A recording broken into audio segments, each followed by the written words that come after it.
Hello friends, this is doctor Hemlata. मैं आपका स्वागत करती हूँ अपने यूट्यूब चैनल में। फ्रेंड्स, आज मैं आपको एक ऐसी मेडिसिन के बारे में बताऊंगी जो कि आपके लंग्स की ऑक्सीजन कैरिंग कैपेसिटी को बहुत ज़्यादा इंक्रीज कर देगी, और जिससे अगर जैसे कि आजकल कोविड के केसेस बहुत ज़्यादा बढ़ रहे हैं, फिर से कोविड की जो लहर है सेकेंड वाली, वो बहुत ज़्यादा स्ट्रांगली हमें अफेक्ट कर रही है, और हर घर में मोस्टली कोरोना का केस आ रहा है, कोविड का केस आ रहा है, और जिसमें कि मेन जो हमारा जो भी हमें मेन ध्यान देने वाली चीज़ होती है कि हमारी जो ऑक्सीजन है वो कम ना हो, वो बिल्कुल भी गिरे ना। और जैसे ही किसी की भी ऑक्सीजन कम होने लगती है तो उसको बहुत ज़्यादा डर उसके मन में आ जाता है। तो अब आपको डरने की बिल्कुल भी ज़रूरत नहीं है, क्योंकि होम्योपैथी में बहुत ही इफेक्टिव मेडिसिन है जो आपके लंग्स की ऑक्सीजन कैरिंग कैपेसिटी को बहुत ज़्यादा इंक्रीज कर देती है। और आप देखेंगे कि अगर आप मेडिसिन ये वाली मेडिसिन लेते हैं तो आपकी जो ऑक्सीजन है वो बहुत ही जल्दी बढ़ने लगती है, और आपको हॉस्पिटलाइज होने की बिल्कुल भी जरूरत नहीं पड़ेगी। तो मेरे साथ बने रहिए और वीडियो को अंत तक जरूर देखिए। तो फ्रेंड्स, आज हम बात करेंगे एस्पिडोस्पर्मा के बारे में। एस्पिडोस्पर्मा जो है वो हमारी होम्योपैथी में बहुत ही इफेक्टिव मेडिसिन है लंग्स के लिए। लंग्स से रिलेटेड कोई भी डिजीज हो, चाहे वो इंटरस्टिशियल लंग डिजीज हो जिसमें कि लंग्स का जो फंक्शन है वो प्रभावित होता है, लंग्स जो है वो प्रॉपरली काम नहीं कर पाते हैं, जिसकी वजह से हमारी जो ब्लड है उसमें ऑक्सीजन प्रॉपर नहीं पहुंच पाता है, कार्बन डाइऑक्साइड की मात्रा बढ़ने लगती है, और पर्सन है जिसको ये प्रॉब्लम होती है वो सांस लेने में उसको मुश्किल होनी शुरू हो जाती है, वो धीरे धीरे छोटे छोटे सांस लेता है, और उसको वीजिंग की प्रॉब्लम शुरू हो जाती है, कफ की प्रॉब्लम शुरू हो जाती है। तो एस्पिडोस्पर्मा जो है इंटरस्टिशियल लंग डिजीज के लिए, चाहे वो किसी भी वजह से हो, चाहे वो रिमेटॉइड अर्थराइटिस की वजह से हो, या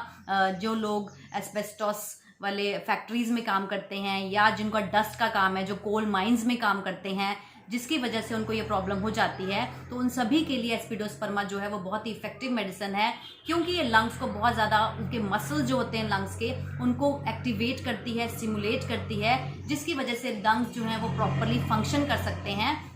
और जो है ये लंग्स की ऑक्सीजन कैरिंग कैपेसिटी को बहुत ज़्यादा इंक्रीज कर देता है।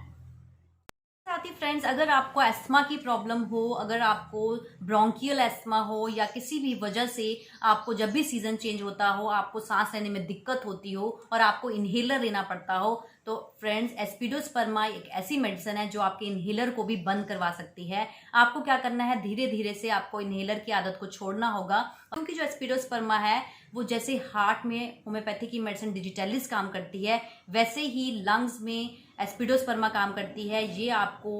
एकदम से आपकी बॉडी को एनर्जाइज कर देती है, क्योंकि ऑक्सीजन जो है, जो एयर में ऑक्सीजन होती है, ये प्रॉपरली आपके लंग्स में एब्जॉर्ब होती है, और आपका जो ब्लड है वो ऑक्सीजनेट हो जाता है, और कार्बन डाइऑक्साइड की मात्रा और कार्बोनिक एसिड जो बनता है उसको आपकी बॉडी से बाहर फेंक देती है। अगर किसी भी पर्सन को कार्डियक एस्मा की प्रॉब्लम हो, जिसमें कि आपका एक साइड जो है हार्ट की वो फेल होने लगती है, और सारे सिम्टम जैसे वीजिंग आपको शुरू हो जाती है, आपको कफ शुरू हो जाती है, जो बिल्कुल ऐसा लगता है कि पेशेंट जो है वो अस्थमा से परेशान हो, कफ शुरू हो जाती है पेशेंट को, और सांस लेने में बहुत ज़्यादा दिक्कत हो रही हो, तो ऐसे केसेस में भी एस्पिडोस्पर्मा जो है वो मिरेकल की तरह काम करती है। आपको पल्मोनरी फाइब्रोसिस की प्रॉब्लम हो, या निमोनिया की प्रॉब्लम हो, या ऐसी कोई प्रॉब्लम हो जिसमें आपके जो लंग्स हैं वो प्रॉपरली फंक्शन ना कर रहे हों, तो उसमें भी अगर आपको सांस लेने में दिक्कत हो रही हो, अगर आप थोड़ा सा भी चलते हो तो आपको सांस चढ़ना शुरू हो जाता है, आपका सांस फूलना शुरू हो जाता है, तो उन केसेस में भी जो एस्पिडोस्पर्मा है वो आपको आपके लंग्स को स्टिमुलेट करता है, आपके जो ब्रेन है उसमें जो रेस्पिरेटरी सेंटर्स होते हैं उनको स्टिमुलेट करता है, और आपके लंग्स को स्ट्रॉन्ग करता है, और आपकी जो ये प्रॉब्लम है सांस, जो आपको सांस चढ़ने वाली प्रॉब्लम है, आप देखेंगे कि वो धीरे धीरे ठीक होने लगती है। आपको यूरिमिक डिस्निया की प्रॉब्लम हो, यानी कि आपकी किडनीज में प्रॉब्लम हो, आपको क्रॉनिक किडनी डिजीज हो, आपका यूरिया जो है वो बढ़ रहा हो, आपका क्रेटिनिन बढ़ रहा हो, और आपकी किडनी जो है वो डायलिसिस की तरफ चली जा रही हो, और आपको सांस लेने में बहुत ज़्यादा दिक्कत होती हो, अगर आप थोड़ा सा भी चलते हैं तो आपसे चला ना जाता हो, तो उसके लिए भी फ्रेंड्स एस्पिडोस्पर्मा जो है वो बहुत ही इफेक्टिव मेडिसिन है। अगर आप एस्पिडोस्पर्मा लेते हैं तो आप देखेंगे कि धीरे धीरे आपकी जो ऑक्सीजन की कैपेसिटी है वो इंक्रीज होने लगती है, और आपको सांस चढ़ने में जो है वो प्रॉब्लम जो हो रही है वो ठीक होने लगती है। इसके साथ ही फ्रेंड्स, जैसे कि आजकल कोविड का बहुत ज़्यादा प्रकोप फैल रहा है और बहुत ज़्यादा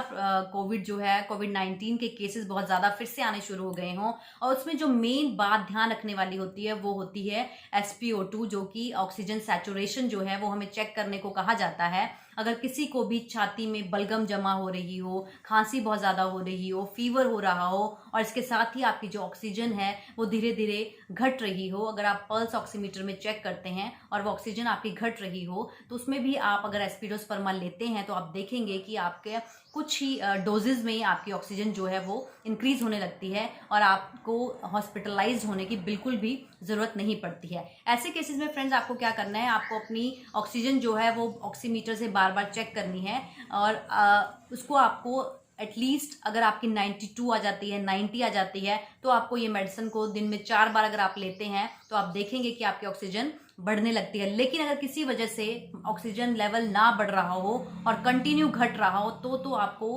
हॉस्पिटल में एडमिट होना ही पड़ेगा। इसलिए आपको ये सब बातों का भी ध्यान जरूर रखना है। यदि आपका दिल कमज़ोर हो और आपको कार्डियक एस्मा की प्रॉब्लम हो, या आपका बीपी जो है वो कंटिन्यू बढ़ रहा हो, कंट्रोल ना हो रहा हो, आप थोड़ा सा भी चलते हो तो आपको सांस आपकी फूलने लग जाती हो, और आपको विजिंग की प्रॉब्लम हो, आपको वीज सुनाई देती हो, तो उस केसेस में आपको एस्पिडोस्पर्मा मदर टिंचर को कम से कम 3 से 6 महीने के लिए यूज़ करना है। इन केसेस में आपको 15-15 ड्रॉप्स आधा कप पानी में डालकर सुबह दोपहर शाम खाना खाने के आधा घंटे के बाद आपको नॉर्मल वाटर में इसको आपको लेना है। तो आप देखेंगे कि आपकी ये सारी प्रॉब्लम जो है वो धीरे धीरे ठीक होने लगती है।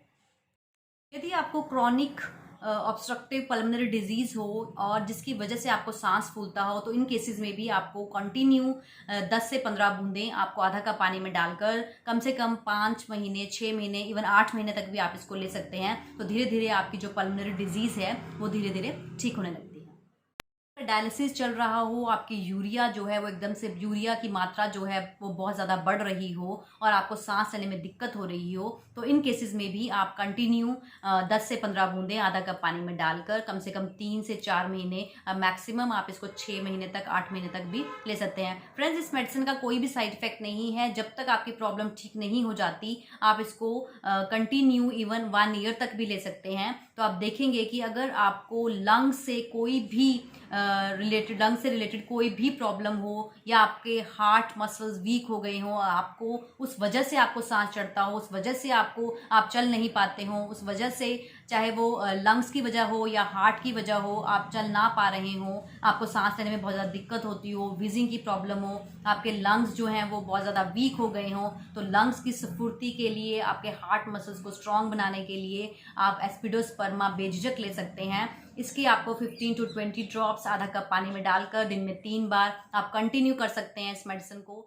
अब हम बात करेंगे एस्पिडोस्पर्मा को आपको कौन सी पोटेंसी में लेना है और इसकी डोज जो है वो कैसे ली जाती है। तो फ्रेंड्स, जो एस्पिडोस्पर्मा है वो मोस्टली मदर टिंचर में ही यूज़ की जाती है और मदर टिंचर में ही इसके रिजल्ट बहुत अच्छे आते हैं। मैंने खुद कोविड केसेस में, जहाँ पर ऑक्सीजन लेवल कम हो रहा था, उसमें मैंने कॉन्स्टिट्यूशनल मेडिसिन के साथ एस्पिडोस्पर्मा भी दी, तो ऑक्सीजन लेवल जो है वो धीरे धीरे ठीक होने लगता है और एकदम से पेशेंट जो है उसकी ऑक्सीजन नॉर्मल होने लगती है और सांस लेने में जो प्रॉब्लम हो रही होती है वो भी ठीक होने लगती है। तो इसके लिए आपको एस्पिडोस्पर्मा को मदर टिंचर के रूप में यूज़ करना है। अगर आप कोविड केसेस में ले रहे हैं एस्पिडोस्पर्मा, या आपको अस्थमा है और आपको बहुत ज़्यादा सांस चढ़ रहा हो, आप थोड़ा सा भी चलने में आपकी सांस जो है फूल रही हो, तो आपको रेस्ट ज़्यादा करना है और आपको इन केसेस में आपको क्या करना है, 15 to 20 ड्रॉप्स आपको मदर टिंचर का लेना है। इसको हाफ कप गुनगुने पानी में आपको यूज़ करना है और इसको आप दिन में 4 बार ले सकते हैं। और जब आपकी ऑक्सीजन जो है वो ठीक होने लगती है तो आप धीरे धीरे इसको रिड्यूस कर 3 बार और 2 बार, और धीरे धीरे आप इसको बंद कर सकते हैं। मतलब कि एक्यूट केसेस में आपको ल्यूक वार्म वाटर में लेना है इसको, और दिन में कम से कम 4 बार आपको इसको ज़रूर लेना है। दूसरे जो कंडीशन है, जब आपको यदि क्रॉनिक ऑब्स्ट्रक्टिव पल्मोनरी डिजीज हो आपको, या लंग फाइब्रोसिस हो आपको, या निमोनिया के पैचेस बने हो, तो उन केसेस में आपको इसको मदर टिंचर के रूप में 10 to 15 ड्रॉप्स, आप मैक्सिमम 15 ड्रॉप आपको दिन में 3 बार आप नॉर्मल वाटर में भी ले सकते हैं। खाना खाने से चाहे आप इसको आधा घंटा पहले लीजिए या खाना खाने के आप इसको आधा घंटा बाद भी ले सकते हैं। तो फ्रेंड्स ये थी वीडियो एस्पिडोस्पर्मा पे। ये वीडियो आपके लिए बहुत ज़्यादा इंपॉर्टेंट है। अगर आपके आसपास कोई भी कोविड केसेस हैं जिनकी SpO2 कम हो रही हो, सांस लेने में दिक्कत हो, उनकी खांसी ठीक ना हो रही हो, तो उनको आप ये ज़्यादा से ज़्यादा वीडियो को शेयर करें, आप लाइक करें, और अगर आप मेरे चैनल पर नए हैं तो सब्सक्राइब करना बिल्कुल मत भूलिए। Till then, stay healthy and happy. Thank you so much.